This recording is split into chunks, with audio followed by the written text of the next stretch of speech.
Bonjour à tous, c'est Brian DevTheory et aujourd'hui on va avoir la librairie Sharp en Node.js qui va nous permettre de gérer nos images et c'est actuellement la librairie la plus rapide concernant le redimensionnement d'images. Alors tout d'abord, donc Sharp, on va l'installer, npm install Sharp et c'est ce qu'on va mettre en place directement ici. Donc on va faire un touch de app.js, sachant que j'ai déjà mon image ici picture.jpg. On va faire un npm init-s, puis on va donc installer Sharp.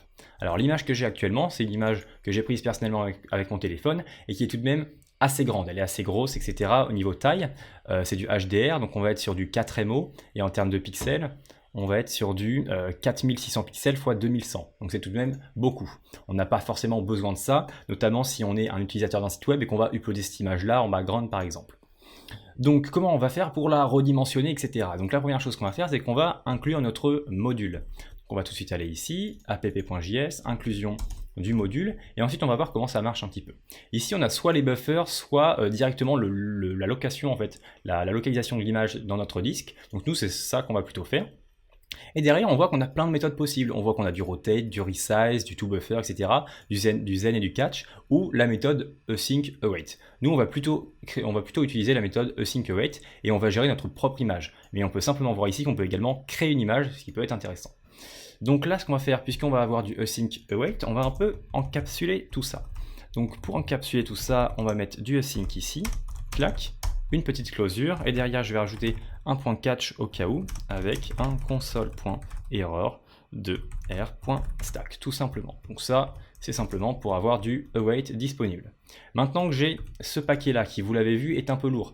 Tout ce qui va être gestion de paquets, enfin gestion d'images, ça va toujours être assez lourd, dans quel que soit le langage.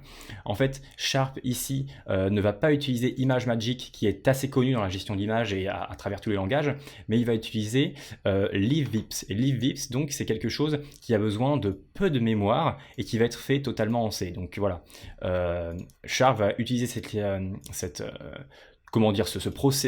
librairie de process d'image dans Node.js afin de mieux gérer, d'aller plus vite que ImageMagick qui est le plus répandu, qui était du moins le plus répandu.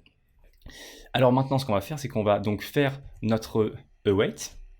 Donc await de Sharp directement sur l'endroit de l'image. Donc moi, c'est un picture.jpg. Il est hop juste là. Et ensuite, on va faire un peu ce qu'on veut. La première chose qu'on va faire, c'est simplement un point à resize. Alors le point resize va prendre deux paramètres, il peut en prendre plusieurs, même trois, parce qu'il va y avoir un autre paramètre concernant le crop. Mais ici, on va mettre donc les deux. Et donc ça va être soit la width, donc moi par exemple ici je vais mettre 2000, et ensuite il va y avoir la height également. Mais ici je ne vais pas mettre la height car sinon ça va resizer mon image, mais ça va surtout la cropper, etc. Je veux juste que ça change la width et la height qui reste la même, donc que ce soit en automatique pour que voilà, le ratio de mon image soit toujours le même. Et ensuite, je vais utiliser un toFile. Donc toFile, ça va simplement être l'output. Là, ici, on a l'input pour dire c'est ce fichier-là, et l'output, ça veut dire on va l'envoyer vers ce fichier-là. Donc c'est ce que je vais faire. Je vais faire un point picture small .jpg tout simplement. Et donc on va avoir notre fichier picture underscore small.jpg si jamais j'exécute mon fichier. Ce que je vais faire maintenant, node de app.js, on revient sur notre petit dossier ici, on a un picture small, on le regarde, et on a bien cette picture là. Si on différencie les deux, donc là je suis sur la grosse, et là je suis sur la plus petite. On voit vraiment peu de différence, vous voyez que là, alors que dans les faits, ici ça fait du 4MO, et ici ça fait du 450 kilooctets. Donc c'est vraiment une grosse différence au niveau du poids. Si jamais on regarde un peu plus les propriétés, enfin les détails concernant les dimensions, on est bien sur du 2000 pixels, et automatiquement la hauteur a été mise à 917 pour garder le ratio de base. De la même manière, j'aurais pu, hop, ici mettre nul et ensuite 1000 si jamais c'était plutôt la height que je voulais avoir de défini. Ça c'est selon le site web, selon l'affichage de l'image à la fin, selon les images donc de vos utilisateurs. Tout ça va dépendre de ça. Ensuite ce qu'on peut voir donc c'est un peu d'autres paramètres. On va aller notamment dans l'API documentation. Donc dans cette API documentation là, on va voir que à part un resize, on peut quand même faire beaucoup d'autres choses. On va pouvoir gérer donc tout ce qui est l'orientation de l'image. Si on va dans Composing Image, on va pouvoir voir. Alors non, c'est dans Image Operation, excusez-moi. On va pouvoir voir donc le rotate, on va pouvoir retourner l'image selon un certain nombre de degrés qu'on va pouvoir nous-mêmes mettre. On va pouvoir flip ou flop, donc c'est selon les axes verticaux ou horizontaux, tout simplement. On va faire d'ailleurs, hop, un flop juste ici. Ensuite, on va avoir d'autres, encore par exemple du blur, on va pouvoir mettre du flou, etc. de manière très simple. Vous voyez que c'est tout de même une librairie très complète, puisqu'on va on va vraiment pouvoir faire beaucoup de choses.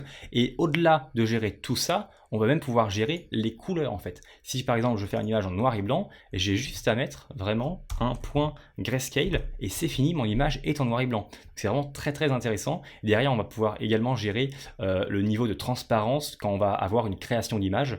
Donc ça peut également être assez utile. Donc là, voilà, je vais m'arrêter là. Ici, je vais laisser 1000 tout simplement et je vais appeler ça Picture Small 2. On va revenir sur notre commande, on va exécuter ça.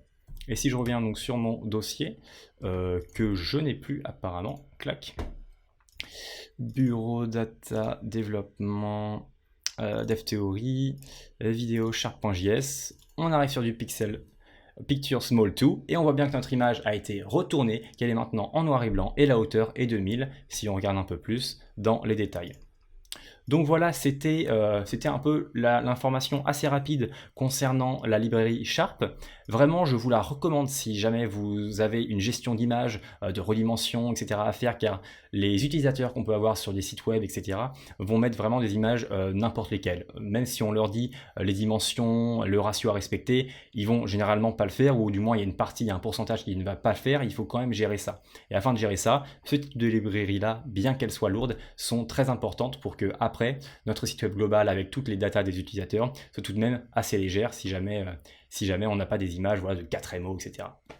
Donc voilà, c'est tout pour cette librairie. J'espère que vous avez appris quelque chose et puis je vous mets le lien de toute façon en description. Bonne journée.